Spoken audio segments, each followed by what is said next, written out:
وہ شاکی انداز میں پیچھے ہونے لگی، پھر گھاس پر گر گئی۔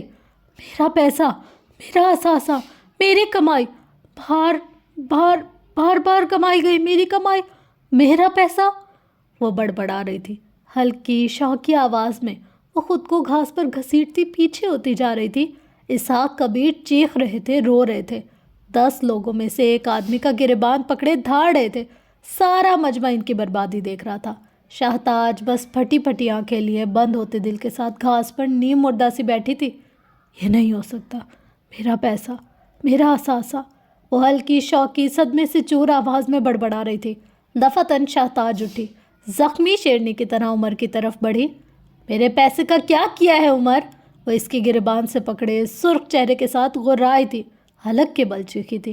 میں مار ڈالوں گی تمہیں، تمہارا خاندان تباہ کر دوں گی، میرا پیسہ کہاں ہے؟ وہ اربوں روپے تھے، تم نے کہاں کیا میرا پیسہ بتاؤ؟ میں تمہاری جان لے لوں گی، زندہ نہیں چھوڑوں گی تمہیں، مار ڈالوں گی۔ تم نے میرا پیسہ لیا ہے، تم نے میرا پیسہ لیا ہے، میں جانتی ہوں تم نے لیا ہے، تم ایسا کیسے کر سکتے ہو؟ تم کہاں کے سچے ہو؟ تم جھوٹے ہو، تم سب ہمارے جیسے ہو، تم غاصب ہو، تم حاسد و حریص ہو، تم میرا پیسہ لے گئے، تم حاسد ہو، تمہارے اندر ہمارے جیسا شر ہے۔ وہ عمر کی گریبان سے پکڑ کر بری طرح جھوڑتے ہوئے کہہ رہی تھی۔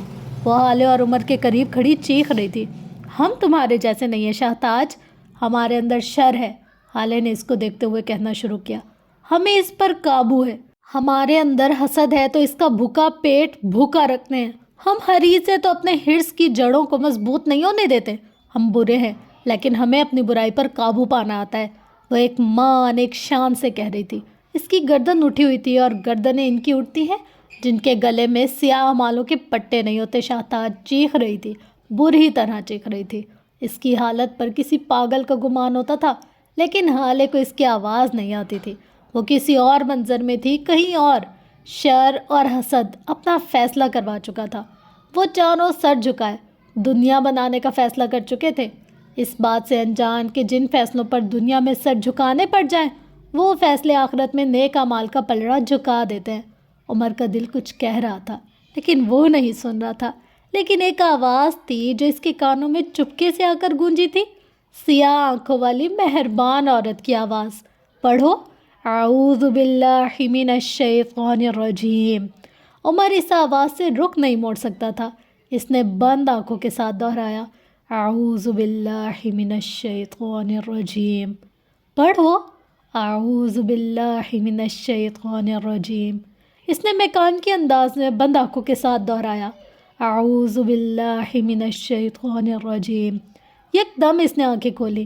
وہ تینوں اب بھی جھکے ہوئے سر کے ساتھ بیٹھے تھے، ٹرنک سے ٹیک لگائے، ایک دوسرے سے نظریں چرائے۔ وہ ان تینوں کے سامنے کھڑا ہوا، ایک لیڈر کی طرح، ایک الفا کی طرح۔ اپنی آنکھیں بند کرو، اس کی آواز میں تحکم تھا۔ ان تینوں نے جھکی نظریں اٹھائی، اچنبھے سے اس کو دیکھا۔ کیوں؟ ان تینوں کے لب بیک وقت پھڑپڑائے تھے۔ میں تم سب کا الفا ہوں، کیا تم لوگ میرے حکم پر سوال کرو گے؟ اس کی آواز میں روب تھا۔ آنکھیں بند کرو، یہ میرا حکم ہے، یہ تمہاری ٹیم کے الفا کا حکم ہے۔ روب تھا کہ کیا؟ ان تینوں نے بیک وقت آنکھیں بند کی۔ پڑھو، اعوذ باللہ من الشیطان الرجیم۔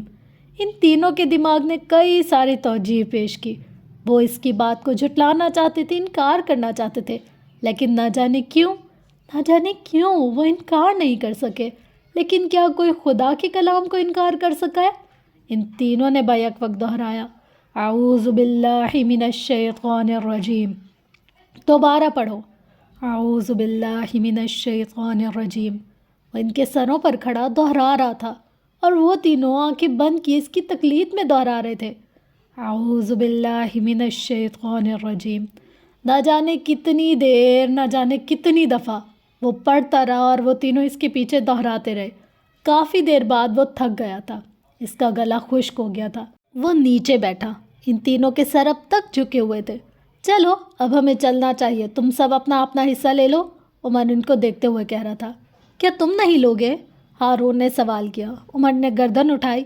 وہ گردن اٹھ سکتی تھی، اس سے حرص اور شر کا بھاری پٹا اتر گیا تھا۔ وہ گردن آزاد تھی۔ پیسہ میرا عشق ہے، اور بے ایمانی کا پیسہ، عشق میں بے وفائی۔ عمر حیات بے وفا نہیں ہے، اس نے گردن اونچی رکھے جواب دیا۔ سب خاموش رہے۔ عمر بھی کچھ نہیں بولا۔ وہ ان کلمات کا اثر دیکھنا چاہتا تھا جو اس نے پڑھائے تھے۔ وہ کوئی عام کلمات نہیں تھے۔ میں کسی کی عزت کی قبر پر اپنے خوابوں کا محل نہیں بناؤں گی۔ لیل کی گردن اٹھی تھی۔ میں کسی کا گلا دبا کر، کسی کا غصب کیا ہوا مال لے کر، کئی کٹی ہوئی گردنوں کے خون سے تر پیسوں سے اپنی گردن کے لیے ہیرے نہیں خریدوں گی۔ حالے کی گردن بھی اٹھی۔ میں ساری زندگی اپنے باپ سے مانگ کر کھا سکتا ہوں، لیکن وہ گنز جنہوں نے مجھ سے میرا بھائی چھینا، جنہوں نے کئی گھر والوں سے ان کے رستم چھینے، میں ان گنز کی ناجائز ترسیل کا پیسہ نہیں کھاؤں گا۔ میں اپنے رنگوں کے ساتھ خوش رہ سکتا ہوں، مجھے یہ خون سے سرخ پیسہ نہیں چاہیے۔ اس نے زور زور سے نفی میں گردن ہلائی۔ بالآخر وہ چاروں اپنے شر پر قابو پا چکے تھے۔ ہوا میں ایمان کی تازگی کی خوشبو پھیل گئی۔ تم لوگ شامل ہو اس سب میں، یہ تمہارا کام ہے۔ میں تمہاری نسل برباد کر دوں گی، میں تمہارا خون چوس لوں گی۔ مجھے بتاؤ میرا پیسہ کہاں ہے؟ وہ میرا اثاثہ تھا، وہ میرا پیسہ تھا، میری رقم تھی، میرا عشق تھا۔ میرا پیسہ کہاں ہے؟ بتاؤ مجھے۔ وہ حلق پھاڑ پھاڑ کر پھٹی ہوئی آواز میں چلا رہی تھی۔ عمر نے سرد آنکھوں سے اس کو دیکھا۔ ان میں صفاقی تھی، زخمی پن تھا، تپش تھی۔ اس نے ایک جھٹکے سے شاہتاج کا ہاتھ اپنے گربان سے ہٹایا۔ وہ چیخ رہی تھی، رو رہی تھی، کوسنے دے رہی تھی۔ خدا کا خوف کرو بی بی، میں شادی شدہ آدمی ہوں۔ اس نے ایک ایک لفظ چبا چبا کر ادا کیا اور اسے خود سے دور جھٹکا۔ وہ لڑکھڑا ہو کر دور ہٹی، پھر گھاس پر بے دم ہو کر گری۔ حالے گھٹنوں پر ہاتھ رکھے اس کے قریب جھکی۔ تم نے کہا تھا تم مجھے قبر تک چھوڑ کر آؤ گی، لو میں نے تمہیں دفنا دیا۔ تف ہو تم پر شاہتاج، وہ حقارت سے کہہ کر سیدھی ہوئی اور پھر معصوم نم آنکھوں سے مجمع کو دیکھا۔ میں یہاں ان کی دعوت پر آئی تھی، پچھلی دشمنی ختم کر کے، سب کچھ بھلا کر، نئے سرے سے تعلقات جوڑنے، لیکن یہاں آ کر پتہ چل گیا کہ زبان سے کہنے سے کچھ نہیں ہوتا، دلوں سے نفرت نکالنا زیادہ اہم ہوتا ہے۔ میں مزید اپنی بے عزتی کروانے یہاں نہیں رک سکتی۔ وہ اپنے مصنوعی آنسو صاف کرتی سارے مجمع کی ہمدردی سمیٹے داخلی دروازے کی طرف بڑھ گئی۔ خدا کے لیے مجھے بتاؤ میرا پیسہ کہاں ہے؟ خدا کے لیے مجھے بتاؤ۔ تم کیوں نہیں بتاتے مجھے بتاؤ، وہ میری عمر بھر کی کمائی تھی، تم نے اسے کہاں خرچ کیا؟ مجھے بتاؤ۔ وہ چلا رہی تھی، رو رہی تھی۔ ہارون اور عمر نے ایک دوسرے کو دیکھا۔ بتا دیں کیا؟ ہارون نے بگڑے بچے کی طرح نفی میں سر ہلایا۔ لیکن کیا تم لوگ جاننا چاہو گے؟ قصر کبیر کا سیکیورٹی چیف بک چکا تھا، اور جب سپاہی بک جائے تو ملک کی سرحدیں غیر محفوظ ہو جاتی ہیں۔ انہوں نے سارے پیسے بیگز میں ڈالے، بوریوں میں ڈالے۔ غرض وہ جس طرح پیسہ منتقل کر سکتے تھے انہوں نے کیا۔ فجر کے قریب ان کا کام ختم ہو گیا تھا۔ پچھلے 2 دنوں کی CCTV ڈیلیٹ کروانے کے بعد، وہ آگے اس کا اپنا منہ اپنے طریقے سے بند کروانے کے بعد، چاروں سارا پیسہ ہارون کے فارم ہاؤس منتقل کر چکے تھے۔ اب مسئلہ تھا پیسوں کو ٹھکانہ لگانے کا۔ وہ 4 لوگ فارم ہاؤس کے لان میں کرسیاں ڈالے بیٹھے تھے۔ ان کے پاس 1 ہفتہ تھا۔ پارٹی کے اگلے ہی دن شاہتاج اس پیسے کو کہیں اور منتقل کروانے والی تھی، اور وہ لوگ اس پیسے کو کہیں اور لے آئے تھے۔ ان پیسوں کا کرنا کیا ہے؟ لیل کوئی 10ویں بار یہ سوال کر چکی تھی۔ یہ سیاہ ہیں، سب سے پہلے اس کو سفید کرنا ہے، عمر سوچتے ہوئے کہہ رہا تھا۔ اور اسے سفید کون کرے گا؟ میری بیوی اور اس کا کزن۔ عمر مسکرایا۔ ہم دونوں؟ ہم کیسے؟ وہ دونوں معتجب ہوئے۔ عمر آگے کو ہوا۔ دیکھیں حالے آپ اور ہارون امیر ہیں، آپ کا سرکل، آپ کی سوسائٹی سب امیر ہیں، اور امیر لوگ کیا کرتے ہیں؟ امیر ڈونیشنز دیتے ہیں۔ ہم یہ سیاہ پیسہ ان امیروں کو دیں گے، اور وہ لوگ اپنا پیپر ورک کیا ہوا پیسہ ڈونیٹ کریں گے، لیکن اس طرح کہ ہمارا نام نہ آئے۔ بات اب کچھ ان کی سمجھ میں آنے لگی تھی۔ بلکہ آپ رہنے دو، میں خود کر سکتا ہوں۔ میں ہیون کا مینیجر ہوں، میرے پاس سب ڈونیٹرز کے نمبرز ہیں، اور وہ لوگ وفادار ہیں۔ وہ عمر اور جج صاحب کے لیے کچھ بھی کر سکتے ہیں۔ آپ بس بیگز تیار کریں۔ وہ کہتے ہوئے موبائل اٹھا کر باہر چلا گیا۔ اگلے 2 دن انہوں نے کتنے بیگز بنائے، کتنے لوگوں کو دیے، ان کے پاس کوئی حساب نہیں تھا۔ لیل بری طرح ان ڈونرز کا کوئی راز ڈھونڈنے میں غرق رہی۔ اس کے پاس منہ تک دھونے کا وقت نہیں تھا۔ ہارون اور حالے پیسوں کا حساب کرنے میں مصروف تھے۔ وہ دونوں بات کر رہے تھے، لیکن خشک لیا دیا انداز، جیسے ان دونوں کے درمیان کبھی کوئی تعلق رہا ہی نہ ہو، جیسے لفظ دوستی کبھی ان کی آنکھوں کے آگے آیا ہی نہ ہو۔ آخری ڈونیشن ہارون نے اپنے باپ کے نام سے کی تھی۔ یہ پارٹی کا دن تھا، اور آج ایک آخری بیگ میں چند آخری نوٹوں کی گڈیاں ڈالی جا رہی تھیں۔ غلط کام سے بنایا ہوا غلط پیسہ صحیح طریقے سے صحیح جگہ پہنچ چکا تھا۔ کچھ ڈونیشن ہسپتال کو ہونے والی تھی، کچھ یتیم خانوں کو، کچھ اولڈ ہومز کو اور کچھ دوسرے ضرورت مند محتاجوں کو۔ پیسہ اور طریقہ دونوں غلط تھے، لیکن بھیجنے کی جگہ درست تھی۔ شہتاج اب بھی گھاس پر بیٹھی رو رہی تھی، چیخ رہی تھی، سینے پر ہاتھ مار مار کر دہائی دے رہی تھی۔ پھر ایک دم اس کے سینے میں بے تحاشا درد اٹھا، شاید ہارٹ اٹیک، شاید انزائٹی اٹیک۔ وہ گھاس پر گری، درد سے دوہری ہو رہی تھی، لیکن کوئی اسے اٹھا نہیں رہا تھا۔ پھر ایک دم مجمع میں سے ایک آدمی آیا، حمزہ شاہ نواز آیا۔ وہ اس کے قریب گھاس پر بیٹھا، اس کی آنکھوں میں فکر مندی تھی۔ وہ اس کے ہاتھ سہلا رہا تھا، اس کا چہرہ تھپ تھپا رہا تھا، لیکن درد تھا کہ کم نہیں ہوتا تھا۔ آج کراچی نے دیکھا تھا بربادی کیا ہوتی ہے، انتقام کیا ہوتا ہے، رسوائی کیا ہوتی ہے، سب کچھ ہوتے ہوئے بھی خالی ہاتھ رہ جانا کیا ہوتا ہے۔ آج کراچی شہر نے دیکھا تھا ذلت کیا ہوتی ہے۔ وہ چاروں ایک دوسرے کے کندھے کے ساتھ چلتے ہوئے باہر آئے تھے، ایک ٹیم کی طرح۔ ان سب کے چہرے پرسکون تھے سوائے حالے کے۔ اس کے چہرے پر گلٹ تھا، اضطراب تھا، نہ کو چوٹ پہنچی تھی، دل بے تنہا دھکا ہوا تھا۔ وہ کسی کی طرف دیکھے بغیر آگے چلتی گئی۔ اس کے قدم شکستہ تھے، آنکھیں نم، دل دکھ سے دہک رہا تھا۔ وہ بری طرح دکھ رہی تھی۔ ہارون نے اس کے پیچھے جانے کو قدم بڑھائے، پھر رک گیا۔ یہ حق اب کسی اور کا تھا، اور جس کا تھا وہ اس کے پیچھے جا چکا تھا۔ لیل نے تعصب سے ہارون کو دیکھا۔ تم سے کہا تو تھا خود غرض بن جاؤ۔ ہارون نے سر جھٹکا، منظر بدلا۔ اب وہ لیل کے چھوٹے فلیٹ کے ٹی وی لاؤنج پہ بیٹھا تھا۔ عمر اور حالے ان سے کافی فاصلے پر تھے۔ وہ اب بھی کسی بات پر جھگڑ رہے تھے، بلکہ جھگڑ کیا رہے تھے، حالے بول رہی تھی اور عمر سن رہا تھا۔ تم کیوں کر رہے ہو یہ سب؟ خود غرض کیوں نہیں بن جاتے؟ ہارون کے ساتھ ذرا سے فاصلے پر بیٹھی لیل اس کی نظروں کے ارتکاز میں دیکھتی بولی تھی۔ تم کیوں نہیں بنی خود غرض؟ اس نے لیل کو نہیں دیکھا۔ لیل نے کندھے اچکائے۔ کوئی فائدہ نہیں تھا، یا پھر یوں کہہ لو کہ موقع نہیں ملا۔ واٹ ایور، اس نے بے نیازی سے کہا۔ میں ساری زندگی خود غرض رہا ہوں، لیکن میرے ہاتھ کچھ بھی نہیں آیا۔ وہ اب بھی سامنے دیکھ رہا تھا۔ ساری زندگی نہ عزت ملی، نہ محبت، بس جو بھی ملا بھیک کی طرح ملا، اور بھیک نے کبھی کسی کا پیٹ نہیں بھرا۔ اب کون سا کچھ مل گیا؟ تکلیف میں تو اب بھی ہو۔ ہارون نے اس بات میں سر ہلایا۔ واقعی ملا تو کچھ بھی نہیں، لیکن میرا دل مطمئن ہے۔ میں جب شیشہ دیکھتا ہوں تو اپنی آنکھوں میں دیکھ سکتا ہوں۔ اب کسی کے آگے پیچھے گھومنے کی یا کسی کی ناراضگی کے ڈر سے ناپ تول کر بولنے کی ضرورت نہیں پڑتی۔ محبت گلے کا پھندا بنتی جا رہی تھی، سانس بند ہونے لگا تھا۔ میں خود غرض نہیں بنا، باوقار بن گیا، اور میرے دل کو سکون اور عزت نصیب ہوئی۔ مجھے خود سے محبت نصیب ہوئی، اور اس سے زیادہ کسی کو اور کیا چاہیے ہوگا؟ اس نے لیل کو مسکرا کر دیکھا۔ تم آسانی سے حالے کو الفا کے خلاف کر سکتے تھے، تمہیں کرنا چاہیے تھا۔ اتنی قربانیاں دینے کی کیا ضرورت تھی؟ الفا لگتا کیا ہے تمہارا؟ وہ اب بھی ناخوش تھی۔ تمہیں لگتا ہے میں نے یہ سب عمر کے لیے کیا ہے؟ نہیں لیل، یہ سب حالے کے لیے۔ عمر سے بدگمان ہو کر وہ خود بھی خوش نہیں ہے۔ اس کا دل زخمی ہے۔ حالے کو اتنی نیک نہیں رہی کہ سڑک پر پڑے ہر آدمی کی مدد کرنے لگ جائے۔ یہ معراج انکل کر سکتے ہیں، یہ حسن کر سکتا ہے، لیکن حالے نہیں۔ اسے تکلیف میں دیکھ کر حالے کو بھی تکلیف ہوئی تھی۔ میں اس کو جانتا ہوں، بچپن سے جانتا ہوں۔ وہ تکلیف میں ہے، اور جب تک میں اس کی تکلیف ختم نہیں کرتا میں خود بھی تکلیف میں رہوں گا۔ منظر تبدیل ہوا۔ اب وہ دونوں رات کے اس پہر شہتاج کے گھر کے باہر کھڑے تھے۔ اندر بربادی کا ماتم تھا، باہر ہر طرف سکوت پھیلا تھا۔ آؤ تمہیں گھر چھوڑاؤں؟ ہارون نے ان دونوں کی طرف سے رخ پھیر لیا۔ باوقار ہونے سے دل مطمئن ہو جاتا ہے، لیکن جڑتا نہیں۔ دل ٹوٹنے میں ایک سیکنڈ لگتا ہے، لیکن اسے جوڑنے میں کئی صدیاں لگ جاتی ہیں۔ ہارون کو اپنے دل کے جڑنے کا انتظار کرنا تھا۔ حالے بغیر کسی کی طرف دیکھے مکان کے انداز میں آگے دیکھتی جا رہی تھی۔ آنکھیں خشک تھیں، چہرہ بے رونق، بے تاثر، چال شکستہ۔ اس کے ذہن میں بس عمر کی باتیں گونج رہی تھی۔ آپ کے دشمن کوئی اور ہیں حالے، مجھ سے زیادہ برے، مجھ سے زیادہ بڑے۔ اس نے بے دردی سے اپنے ایک کان سے ٹاپس نکال کر سڑک پر پھینکا۔ اس کے پیچھے چلتے عمر نے فوراً جھک کر اسے اٹھا لیا۔ جس نے آپ کے ساتھ برا کیا، میں اس کو چوک پر کھڑا کر کے درے ماروں گا۔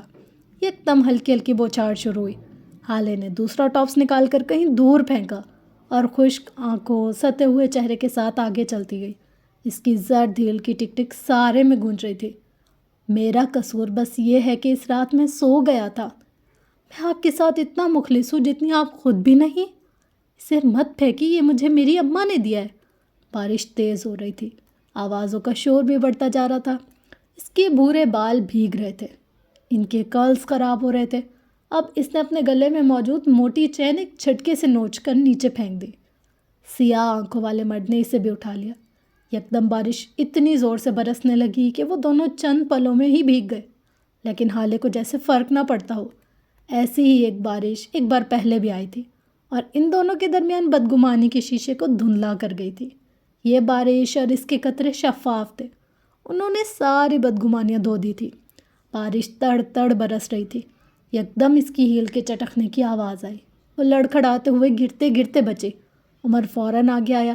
کیا کر رہی ہیں؟ دیکھ کر چلیں، وہ فکر مندی سے کہہ رہا تھا۔ وہ دونوں ایک دوسرے کے آمنے سامنے کھڑے تھے۔ حالے کو اس کی آنکھوں میں دیکھنے کے لیے گردن اونچی کرنی پڑی۔ وہ شاید رو رہی تھی یا شاید نہیں رو رہی تھی۔ اس کے چہرے پر گرے بارش کے قطروں نے بھرم رکھ لیا۔ چند پل خاموشی کی نظر ہوئے، وہ دونوں اسی طرح بھیگتے کھڑے رہے۔ فائنلی تم بے گناہ نکل آئے، حالے کی کھوکھلی آواز اس کی سماعت سے ٹکرائی۔ اتنا عرصہ میں تمہیں تکلیف دیتی رہی، تم پر شک کرتی رہی، تمہیں ہر طرح سے ہرٹ کرتی رہی، اور آخر میں کیا ہوا؟ وہ ذرا رکی۔ تم بے گناہ نکل آئے۔ میں اب بھی تم سے نفرت کرنا چاہتی ہوں لیکن نہیں ہو رہی۔ ہم سلطانس کے دل میں ایک بار نفرت آ جائے تو پھر نہیں نکلتی، لیکن مجھے اب لگ رہا ہے کہ میں تم سے اب کبھی نفرت نہیں کر سکوں گی۔ اس کی آنکھیں سرخ پڑ رہی تھیں۔ عمر یکٹک اس کو دیکھتا رہا۔ مجھے لگ رہا ہے جیسے یہ 1.5 مہینہ ہمارے درمیان آیا ہی نہیں۔ تم آج پھر سے وہیں سڑک والے زخمی لگ رہے ہو، تم وہی مال والی ہمدرد لگ رہے ہو، تم آج پھر قریبی لگ رہے ہو، لیکن ایک ایسا قریبی جو بہت انجان ہے۔ ہم دونوں کے درمیان ایک کنیکشن ہے، لیکن مجھے اس کا سرا نہیں مل رہا۔ وہ اسی طرح گردن اونچی کی اس کی آنکھوں میں دیکھ کر کہہ رہی تھی۔ حالے سلطان نے اپنی زندگی میں کبھی اپنی غلطی کا اعتراف نہیں کیا، کبھی کیا ہوگا مجبوراً ضرورت کے تحت، لیکن کبھی بھی دل سے نہیں۔ عمر کو اس کی آواز گیلی لگی۔ میں آج تمہارے سامنے اعتراف کرتی ہوں، تم سچے تھے عمر، اور حالے بدگمان۔ میرے باپ نے صحیح کہا تھا، عمر ایسا نہیں کر سکتا۔ میں نے ان کی بات نہیں مانی۔ میں نے اپنے باپ کے فیوریٹ انسان کو اتنی تکلیف دی، میں کیا کروں، کہاں جاؤں؟ اس نے چہرہ ہاتھوں میں چھپا لیا۔ بارش تیز سے تیز تر ہوتی جا رہی تھی اور اس کا لباس، بال مکمل بھیگ چکے تھے۔ میں روز آخرت اپنے باپ کو کیا منہ دکھاؤں گی؟ میں ان سے کیا کہوں گی؟ میں تمہارے حساب میں کیا جواب دوں گی؟ اللہ اللہ، یہ کیسا عذاب ہے، اللہ اللہ۔ وہ پھوٹ پھوٹ کر رو دی۔ وہ سخت تکلیف میں تھی۔ عمر نے آہستگی سے اس کے دونوں ہاتھ اس کے چہرے سے ہٹائے، لیکن ان کو اپنی نرم گرفت میں تھامے رکھا۔ حالے انہی رنجیدہ نظروں سے اس کو دیکھتی رہی۔ برستی بارش اور تیز ہواؤں کے درمیان سڑک پر کھڑے ان دونوں کے پاس بارش میں بھیگنے سے زیادہ بڑے مسائل تھے۔ میں عمر حیات اپنے باپ کو کبھی معاف نہیں کرتا، اس نے اپنے ازلی مدھم لہجے میں کہنا شروع کیا، لیکن آج میں حالے سلطان سے کہتا ہوں کہ اس کو میرا قتل بھی معاف ہے۔ وقت رک گیا، دل رک گیا، اور وہ کہے گیا، جج صاحب نے اگر روز حشر آپ سے کچھ پوچھا تو میں ان کو جواب دوں گا۔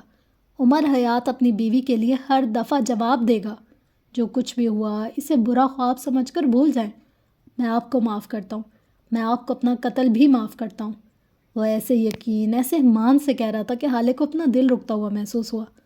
آپ کا قصور نہیں ہے، آپ کے سامنے ایسے ثبوت تھے جن کی وجہ سے میں مجرم لگتا تھا۔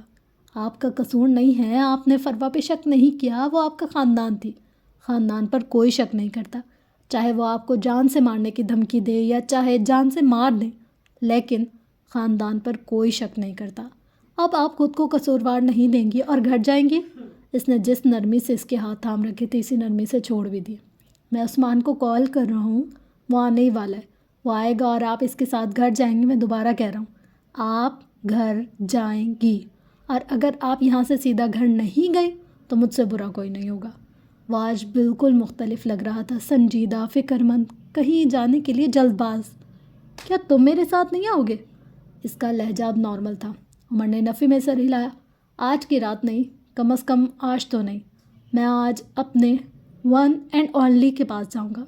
مجھے ہر ناکامی، ہر کامیابی ان کے ساتھ شیئر کرنے کی عادت ہے۔ اسی وقت عثمان گاڑی میں بیٹھا ان کو اپنے قریب آتا دکھائی دیا۔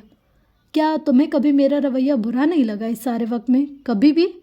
عمر کے چہرے پر ایک زخمی تاثر آیا۔ ہر منٹ، ہر سیکنڈ، ہر لمحہ مجھے ہر بات، آپ کی بات دل کو چبھتی ہوئی محسوس ہوتی تھی۔ آپ وہ واحد ہستی ہیں جس کی آنکھوں میں اپنے لیے نااعتباری، نفرت، غیر محفوظ پن میں برداشت نہیں کر سکتا، لیکن میں نے کیا، اور جن کی وجہ سے کیا میں ان کو خون کے آنسو رلاؤں گا۔ اسی وقت گاڑی ان کے پاس آ کر رکی۔ عثمان گاڑی سے باہر آیا۔ عمر نے اس سے کچھ کہا، پھر حالے کو گاڑی میں لا کر بٹھایا۔ دروازہ بند کرنے سے پہلے وہ رکا، گاڑی کے اوپری حصے پر ہاتھ رکھے نیچے جھکا، حالے کی آنکھوں میں دیکھا۔ عمر حیات آپ کو اپنا قتل بھی معاف کر سکتا ہے، یقین دہانی کروائی۔ مقابل نے نم آنکھیں جھپکائیں، گلے چہرے پر آسودگی پھیل گئی۔ عمر حیات نے اس کا اعتبار کمایا تھا، اب حالے کو اس کی باتوں پر اعتبار کرنا چاہیے تھا۔ وہ سیدھا ہوا، گاڑی آگے بڑھ گئی۔ وہ تب تک کھڑا رہا جب تک گاڑی اس کی نظروں سے اوجھل نہیں ہو گئی۔ وہ اب مزید ان آنکھوں میں بے اعتباری نہیں دیکھے گا، اسے یقین تھا، لیکن شاید یقین ٹوٹنے کے لیے ہوتے ہیں۔ بارش نے آج گویا نہ تھمنے کی قسم کھا رکھی تھی، وہ برسے ہی جا رہی تھی، برسے ہی جا رہی تھی۔ عمر حیات کی سیاہ آنکھیں اس وقت سپاٹ تھیں اور ان میں کوئی جذبہ نہیں تھا، جیسے اسے شاہ تاج کی بربادی سے فرق ہی نہ پڑا ہو، جیسے اسے کسی بھی چیز سے فرق نہ پڑا ہو، یا پھر شاید وہ کسی اور کی تباہی دیکھنا چاہتا ہو۔ قبرستان کی ساری قبریں گیلی ہو گئی تھیں۔ عام دنوں میں جو ذرا سی روشنی دور سے کسی گھر یا عمارت سے قبر پر پڑتی تھی، آج بارش اور لائٹ نہ ہونے کی وجہ سے وہ روشنی بھی ندارد تھی۔ بارش کی وجہ سے مٹی گیلی ہو کر کیچڑ میں بدل چکی تھی۔ وہ اپنے مہنگے برانڈڈ سوٹ کی پرواہ کیے بغیر اس کیچڑ والی زمین پر بیٹھ گیا۔ ماتھے پر بکھرے بال گیلے ہو گئے تھے، ہلکی بڑی شیو میں پانی کے قطرے نمایاں تھے۔ اس نے اپنا کوٹ بازو پر ڈالا ہوا تھا، اس وقت وہ بس سفید شرٹ میں ملبوس تھا۔ قبرستان کی کیچڑ والی گیلی زمین پر بیٹھے ہوئے سے کافی وقت ہو گیا تھا۔ بہت دیر بعد اس کی زبان سے چند الفاظ ادا ہوئے، آئی مس یو، ساتھ بہت سارا نمکین پانی اندر دھکیلا۔ آپ کو پتہ ہے، آج میں آپ کی بیٹی کی نظروں میں سرخرو ہو کر آیا ہوں، وہ آہستہ آہستہ کہہ رہا تھا۔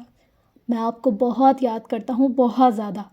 10 سال آپ کے علاوہ کوئی تعلق بنایا ہی نہیں، کوئی ایسا تعلق جس سے سب کہہ سکوں، لیل سردار، باقی سب دوست، وہ لوگ تو مجھ سے سب کچھ کہہ دیتے ہیں، لیکن عمر نہیں کہہ سکتا۔ عمر تو سب کچھ آپ سے کہتا تھا نا۔ وہ رک گیا، جیسے ان کی جانب سے جواب کی توقع تھی، پھر زخمی مسکراہٹ کے ساتھ سر جھٹکا۔ میں وہ حاج خان سے ملنے بھی گیا تھا۔ وہ ایک بار پھر رکا، ہاتھ سرنڈر کرنے کے انداز میں اوپر اٹھایا۔ اوکے اوکے، اب آپ کہیں گے کہ اپنے باپ کو نام سے مت بلاؤ، لیکن میں آپ سے پوچھتا ہوں، میرا باپ کہاں تھا جب مجھے اس کی ضرورت تھی؟ جب میں بچہ تھا، جب میں جوان تھا، وہ کیوں کبھی میرے لیے نہیں آیا؟ اس کی آواز بلند ہوئی تھی، آنکھوں کا گلابی پن بڑھنے لگا، چہرے پر اضطراب مزید بڑھ گیا۔ میں بچہ تھا ماموں، مجھے ضرورت تھی میرے باپ کی، ہر بچے کو ضرورت ہوتی ہے۔ میں کہتا نہیں تھا، بھرم رکھ لیتا تھا، تھوڑا بہت سلطان تو میں بھی ہوں، بھرم رکھنے مجھے بھی آتے ہیں۔ وہ ہنس پڑا، لیکن اگر تم اس کی یہ ہنسی دیکھ لو تو رو پڑو۔ جب کسی بچے کا باپ اس کو اسکول سے لینے آتا تھا، مجھے میرا باپ یاد آتا تھا، وہ یاسیت سے کہہ رہا تھا۔ جب کسی بچے کا باپ اس کو اپنے کندھے پر اٹھاتا تھا، تب مجھے میرا باپ یاد آتا تھا، مجھے ان کی ضرورت تھی، یار ہمیشہ سے ہی تھی، وہ بے بسی سے کہہ رہا تھا۔ برستی بارش نے اسے ترہم سے دیکھا۔ شام میں سارے بچوں کے اپنے باپ آتے تھے، ان کے لیے شہر سے پکوڑے لاتے تھے، کسی کا باپ فروٹ لاتا تھا۔ میں محلے کا سب سے امیر بچہ تھا، لیکن میں کبھی ویسے پکوڑے نہیں کھا سکا، میں کبھی ویسے پھل کھا ہی نہیں سکا۔ وہ بہت مہنگے پکوڑے تھے ماموں، وہ بہت مہنگے پھل تھے، ایسے پھل کھانے کے لیے باپ چاہیے ہوتا ہے، اور عمر اس معاملے میں بہت غریب تھا۔ یکدم بارش ہلکی ہوتی گئی، لیکن عمر کی محرومیاں بڑھتی گئیں۔ میں نے ساری زندگی اپنے باپ کی محبت چاہی، مجھے نہیں ملی، لیکن مجھے تب اتنا غصہ نہیں آتا تھا، مجھے اب غصہ آتا ہے، مجھے بہت غصہ آتا ہے جب میں اپنے دل کے ہاتھوں مجبور ہو کر اپنے باپ کو دیکھنے جاتا ہوں۔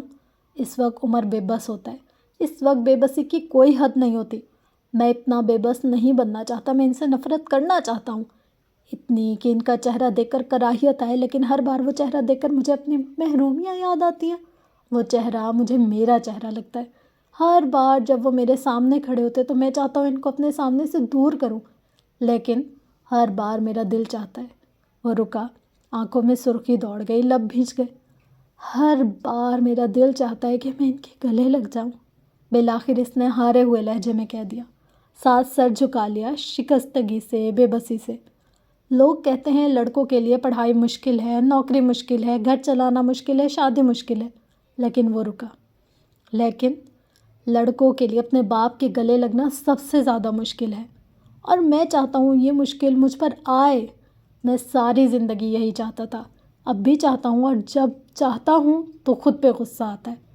وہ بول کر خاموش ہو گیا۔ شاید تھک چکا تھا، شاید الفاظ ختم ہو گئے تھے۔ بارش تھم چکی تھی، فضا میں ہلکی ہلکی خنکی پیدا ہو گئی تھی۔ گیلی مٹی کی خوشبو سارے میں جنگل کی آگ کی طرح پھیل گئی تھی۔ وہ بیٹھا رہا، اسی طرح ٹانگیں سمیٹ کر سر جھکائے بیٹھا رہا۔ دفعتاً اس نے سر اٹھایا۔ میں راز سلطان کی قبر سے ذرا فاصلے والی قبر کو دیکھا۔ چہرے پر ایک بار پھر ملال تھا۔ وہ اپنی جگہ سے اٹھا، چند قدم آگے آیا اور گھٹنوں کے بل اس قبر کے اوپر بیٹھ گیا۔ قبر کے کتبے پر نگین سلطان لکھا تھا۔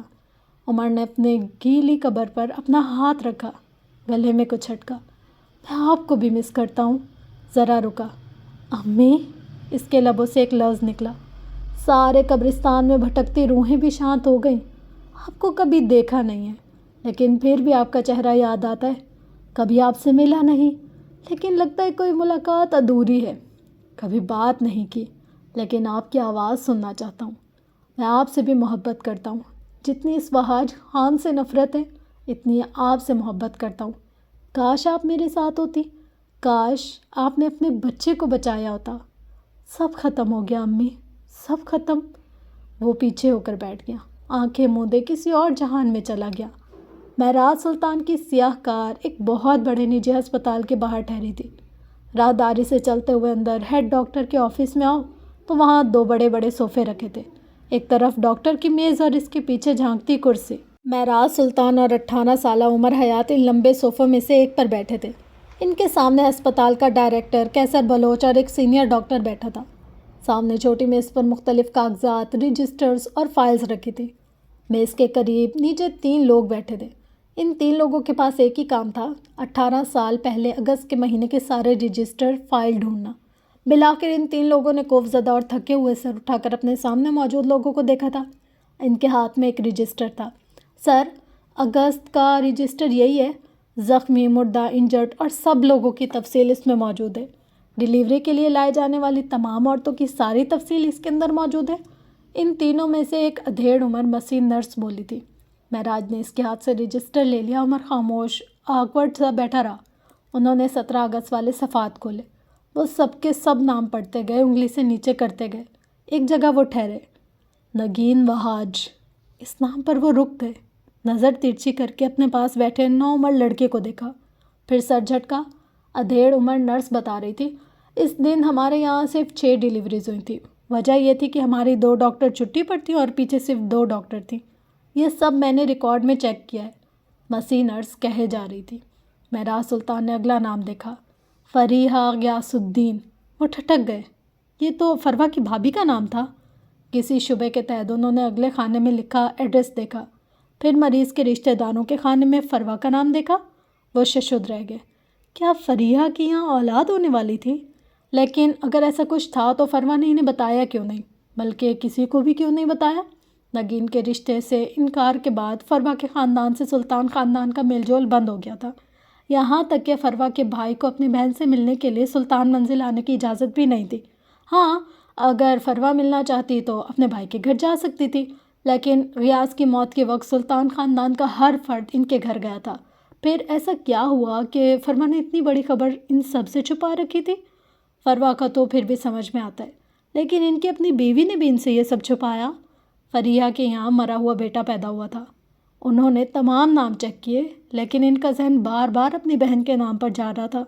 انہوں نے اپنے ذہن سے ہر خیال جھٹکا اور اٹھ کھڑے ہوئے۔ انہوں نے اس دن ہونے والی تمام ڈیلیوریز کی تفصیلات لے لی تھیں، عورتوں کے نام اور ان کے گھر کے پتے۔ اس روز جن جن نرسز کی ڈیوٹی تھی، ان سب کے گھر کے پتے اور فون نمبرز لے کر وہ ہسپتال سے نکل آئے۔ اب وہاں مزید کچھ بھی کام کا نہیں تھا۔ کئی دن گزر گئے لیکن کوئی سرا ہاتھ نہ آیا۔ مہراج نے اس دن ہونے والے تمام کیسز دیکھ لیے تھے، ان کے گھر جا کر مہذب طریقے سے ساری چھان بین بھی کر لی تھی۔ وہ اگر تکون کا ایک سرا پکڑتے تو دوسرا غائب ہونے لگتا۔ اسی طرح ایک دن وہ نفیسہ سے ملنے پہنچے۔ وہ دونوں ایک چھوٹے کافی شاپ میں بیٹھے تھے۔ نفیسہ کچھ بجھی بجھی سی تھی، چکن کاری کے سفید سوٹ اور سفید دوپٹے میں ان کی رنگت دمک رہی تھی۔ وہ جب امریکہ پڑھنے گئی تھی تب بھی وہ اسی طرح کا بڑا سا دوپٹہ اوڑھے رہتی تھی۔ کلاس کے کچھ منچلے اور شریر طلبہ نے ان کا نام اسکارف مافیا رکھ چھوڑا تھا، لیکن ان کا یہ نام بس وہ نفیسہ کی غیر موجودگی میں ہی لیتے تھے۔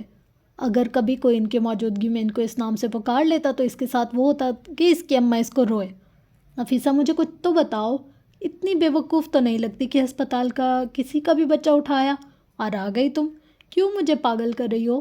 وہ عاجز آئے تھے۔ سینئر، میں آپ کو بتا رہی ہوں کہ میں ایک کیس کے سلسلے میں ہسپتال گئی تھی، میرا کام ہو گیا تھا، لیکن جب میں نکلنے لگی تب ہسپتال کی بیک سائڈ کی جانب کچرے کے ڈرم رکھے تھے، وہاں وہ بتا رہی تھی جب معراج نے ناگواری سے ان کی بات کاٹی۔ یہ ورز تم مجھے 1,00,000 بار سنا چکی ہو۔ وہ بری طرح جھنجھلائے۔ نفیسہ نے کچھ نہیں کہا، وہ بس خاموش بیزار بیٹھی رہی۔ معراج نے گہرا سانس لیا۔ نفیسہ اب بھی غائب دماغی سے کپ کے سرے پر انگلی پھیر رہی تھی۔ معراج چند لمحے بغور ان کو دیکھتے رہے، پھر آگے کو ہوئے۔ نفیسہ، عمر ٹھیک ہے، وہ میرے پاس ہے، وہ ایک ہیرا ہے، تم دیکھنا میں اسے تراش کر ایسا بناؤں گا کہ دنیا اس پر فخر کرے گی۔ تم میری بہن ہو، میری دوست ہو، تمہارا بیٹا میرا بیٹا ہے، تم اس کی اتنی فکر کیوں کر رہی ہو؟ وہ ان کے چہرے کو دیکھتے ہوئے فکر مندی سے کہہ رہے تھے، اگر کوئی آپ سے آپ کی حالیں چھین لے، کیا آپ تب بھی خود کو اس طرح تسلی دیں گے؟ ان کی آواز میں طنز نہیں تھا، وہ بس پوچھ رہی تھی۔ میں جانتی ہوں وہ ہیرا ہے، اور آپ کو اپنا ہیرا کبھی بھی کسی دوسرے کے ہاتھ یا گلے میں اچھا نہیں لگتا۔ وہ میرا ہیرا ہے، اس سے میرے پاس رہنا چاہیے تھا۔ 18 سال سے میرے گھر کو اور مجھے عمر کے علاوہ کسی اور چیز کی عادت نہیں رہی، اب میں اس گھر میں کیا کروں؟ وہ معراج کو دیکھتے ہوئے ہلکی آواز میں کہہ رہی تھی، میرا کام، میرا دن تو عمر سے شروع ہو کر عمر پر ہی ختم ہوتا تھا، اب پتہ ہی نہیں چلتا دن شروع کب ہوا اور ختم کب۔ وہ میرا بیٹا ہے، اسے خدا نے میرے لیے بھیجا، پھر لے کیوں لیا؟ ان کی آواز میں رنج تھا۔ میں تمہیں سمجھ سکتا ہوں، آپ نہیں سمجھ سکتے سینئر۔ نفیسہ نے قطعی انداز میں ان کی بات کاٹی۔ آپ کی اولاد آپ کی محبت کو ضد کا نام دے کر چھوڑ کر نہیں گئی۔ آپ کی اولاد آپ کے پاس ہے۔ آگ کو دور سے دیکھ کر بس خوف آتا ہے، جب تک جلو گے نہیں درد کا اندازہ نہیں ہوتا۔ میں نے بھی 10 سال اولاد کے بغیر گزارے ہیں۔ نفیسہ، میں اولاد کا درد سمجھ سکتا ہوں، انہوں نے برا مانا تھا۔ نفیسہ آگے کو ہوئیں، اپنی سیاہ آنکھیں ان کے چہرے پر گاڑ دیں۔ آپ کو دیا ہی نہیں گیا سینئر، آپ اس چیز کے لیے ترسیں، مجھ سے دے کر چھین لیا گیا ہے اور میں تڑپ رہی ہوں۔ ہم دونوں کی تکالیف مختلف ہیں۔ وہ بول کر ایک بار پھر یہاں سے وہاں دیکھنے لگی۔ معراج چند لمحے سوچتے رہے، پھر نفیسہ کو دیکھا۔ بیرسٹر نفیسہ حیات، انہوں نے ایک تحکم سے ان کو پکارا۔ یہ کچھ دیر قبل والے معراج نہیں تھے۔ نفیسہ چونک گئی۔ میں جسٹس معراج آپ سے سوال کرتا ہوں کہ 17 اگست کا واقعہ آپ مجھے ایک وکیل کی حیثیت سے سنائیں، نہ کہ ایک لفظ جھوٹ، نہ کوئی اضافی سچ، نہ آپ کوئی بات چھپائیں اور نہ کوئی بات بڑھا چڑھا کر بتائیں۔ میں آپ سے سوال کرتا ہوں اور آپ مجھے جواب دیں۔ عمر حیات کی ماں کی حیثیت سے نہیں، بیرسٹر نفیسہ حیات کی حیثیت سے۔ نفیسہ بغیر پلک جھپکے سانس روکے ان کو سن رہی تھی۔ ایسا لگ رہا تھا کہ اس طرح کی پکار کو سنے ہوئے بھی ایک عرصہ گزر گیا ہے۔ عمر حیات کو اندازہ بھی نہیں تھا وہ جس عورت کو ضدی کہہ کر چھوڑ آیا تھا، وہ عورت اس کے لیے اپنا عشق چھوڑ چکی تھی۔ نفیسہ سیدھی ہو کر بیٹھ گئی۔ آنکھوں میں 18 سال پہلے کے سارے مناظر گھوم گئے۔ اب وہ ایک غمزدہ ماں نہیں تھی، وہ ایک زیرک وکیل تھی۔ اور وکیلوں نے بھلا کبھی جھول والا کام کیا تھا؟ یہ ایک خستہ حال عمارت تھی جس کا اصل رنگ تو اب شاید اس کے مستری کو بھی یاد نہ ہوگا۔ زمانے کی دھول اور بننے کے بعد پینٹ نہ کروانے کی زحمت نے اس عمارت کو ایسا پیلا زرد رنگ بخشا تھا کہ دیکھ کر ہی جی خراب ہونے لگے۔ عمر حیات معراج سلطان کی میت میں اس بلڈنگ کی ٹوٹی پھوٹی سیڑھیاں اور میل سے چکنی ہو چکی ریلنگ کے ساتھ چلتے اوپر کی منزل کی طرف جا رہا تھا۔ دیواریں سیلن زدہ اور پلستر جگہ جگہ سے اکھڑا ہوا تھا۔ دوسری منزل پر جا کر وہ دائیں طرف راہداری میں مڑ گئے۔ چند قدم چلنے کے بعد اب ان کے سامنے ایک فلیٹ کا دروازہ تھا۔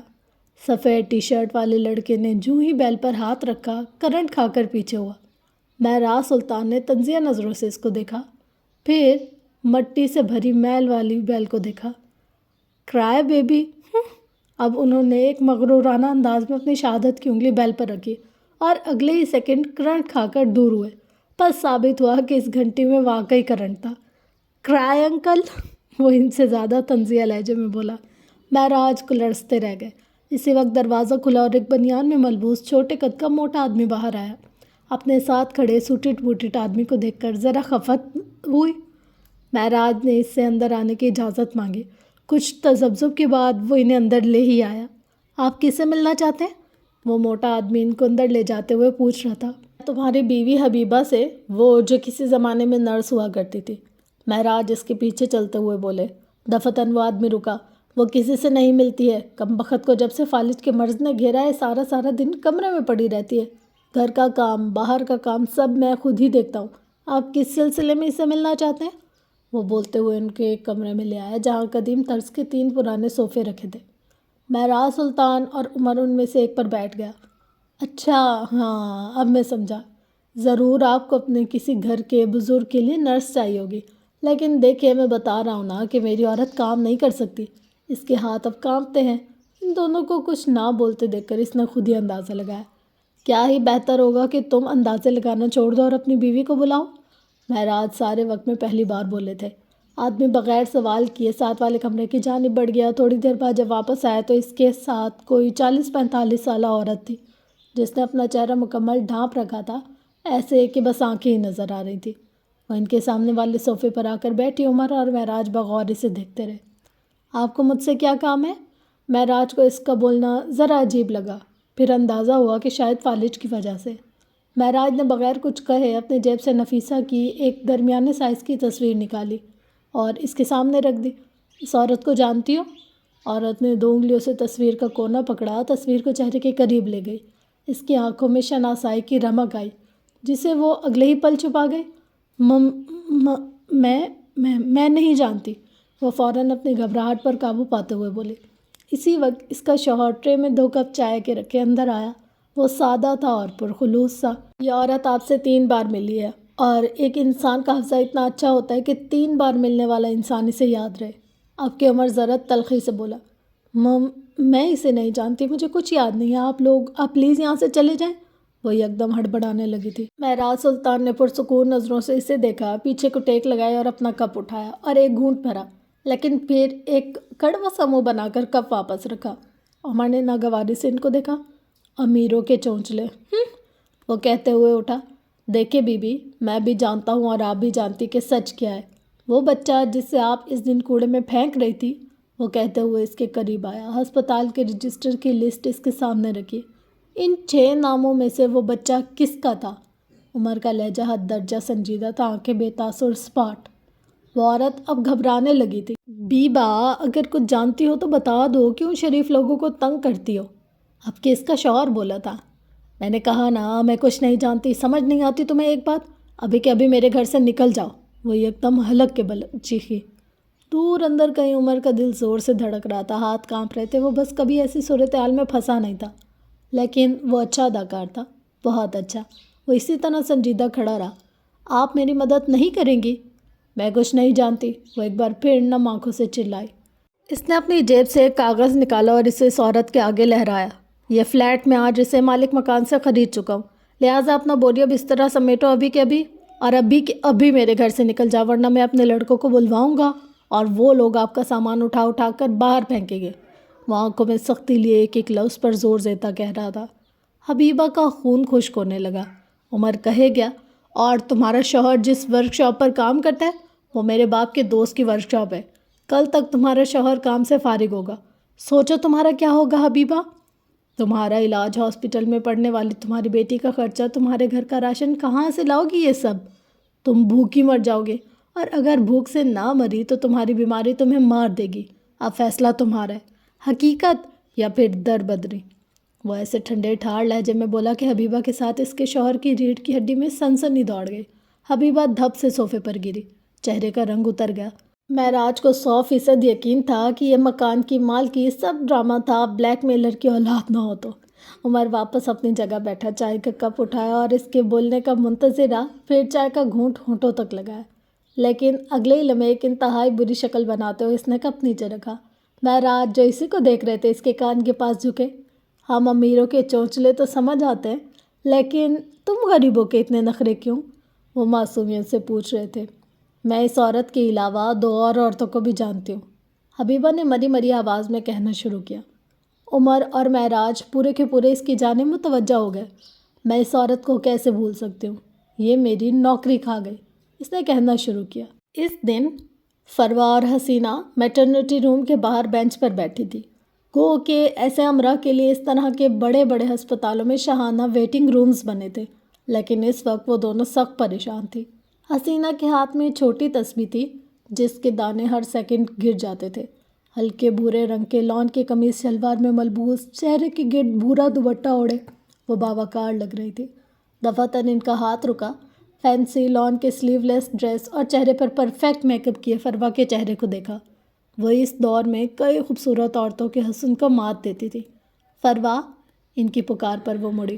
مجھے تم سے یہ امید نہیں تھی، کیا ہوتا اگر تم فریہ کی حالت کے بارے میں بتا دیتی؟ ان کے لہجے میں شکوہ تھا۔ فروا کے چہرے کے تاثرات سپاٹ ہوئے۔ میری بھابھی میرا خاندان ہے، ان کے اچھے برے کی خبر بس مجھے ہونی چاہیے، ان کی خوشی اور غم بس میرا تعلق ہونا چاہیے۔ سلطان منزل کے لوگوں کی پہلے بھی ہم پہ بہت مہربانی ہے، مزید نہیں چاہتی میں۔ ان کے ہر لفظ میں تلخی تھی۔ لیکن فروا پھر بھی، حسینہ نے کچھ کہنا چاہا۔ بس بھابھی پلیز، میں اس وقت بہت پریشان ہوں اور خوش بھی۔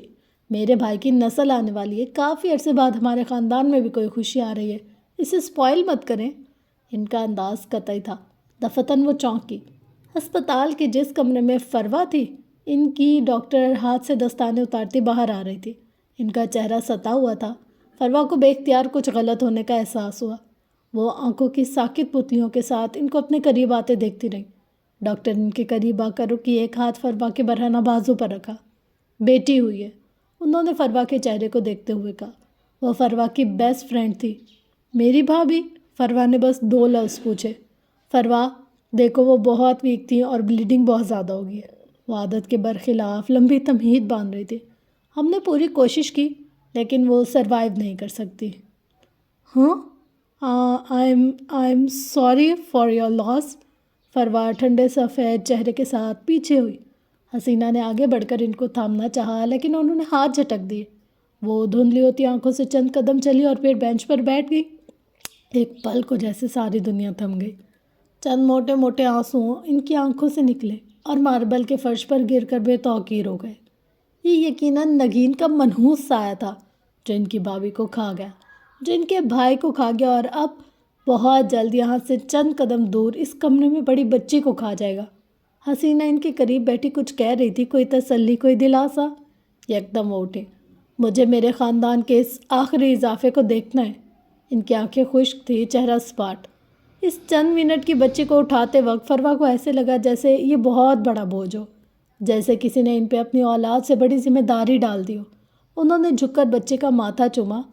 فروا تمہارے لیے جان بھی دے سکتی ہے اور لے بھی سکتی ہے۔ مہرماں، انہوں نے بچی کو نام دیا، ایک وثوق، ایک مان سے کہا۔ اس نے جیسے اس کمزور نحیف بچی کے کانوں میں مسردہ سنایا۔ اب تم کیا کرو گی فروا؟ کیا تم اسے اپنے ساتھ رکھنے والی ہو؟ ڈاکٹر بینش پوچھ رہی تھی۔ حسینہ کسی سے کال پر بات کرتے ہوئے باہر چلی گئی۔ میں اسے پالوں گی، یہ میری بیٹی ہے، میرا خاندان۔ وہ اب تک اس بچی کو ہی دیکھ رہی تھی۔ دیکھو فروا، تم اس کی پھپھو ہو، تم اس کے لیے بہتر فیصلہ کر سکتی ہو، لیکن پھر بھی میں تم سے کہوں گی کہ جو بھی فیصلہ لو پہلے بہت سوچ سمجھ لینا۔ سلطان منزل میں تمہارے بھائی کی بیٹی کی کیا اوقات ہوگی؟ وہ کہہ رہی تھی اور فروا کے سر اٹھا کر اس کو سن رہی تھی۔ اس بچی کو وہاں سے بس نفرت ہی ملے گی، اور اگر نفرت نہ ملی تو محرومیاں ملیں گی۔ سوچو فروا، کون قبول کرے گا اسے؟ کیا تم اسے نگین کے ہونے والے بچے اور سفیر جیسا لائف سٹائل دے سکو گی؟ میں دے سکتی ہوں، یہ میری بھتیجی ہے، اس گھر پر میرا حق ہے، میں ان کی بہو ہوں۔ یہی تو بات ہے کہ تم بہو ہو اور نگین بیٹی، اس کا بچہ ایک سلطان ہوگا اور تم بھتیجی۔ کیا وہ ساری زندگی کسی کے ٹکڑوں پر پلے گی؟ کیا ساری زندگی بھیک کا کھائے گی؟ تم اسے ایک بہت گندی زندگی دینے جا رہی ہو۔ میں تم سے پھر کہوں گی، سوچ لو۔ ویسے اگر میں نگین کی ڈاکٹر ہوتی تو کہہ دیتی یہ نگین کی بیٹی ہے، اس کے یہاں جڑواں بچے پیدا ہوئے۔ فروا سن سی اس کو سنے جا رہی تھی۔ یہ میں کیا بکواس کر رہی ہوں؟ بینش نے خود کو ہی ٹوک دیا۔ ایک بار پھر سے فروا کا بازو تھپکا اور باہر نکل گئی۔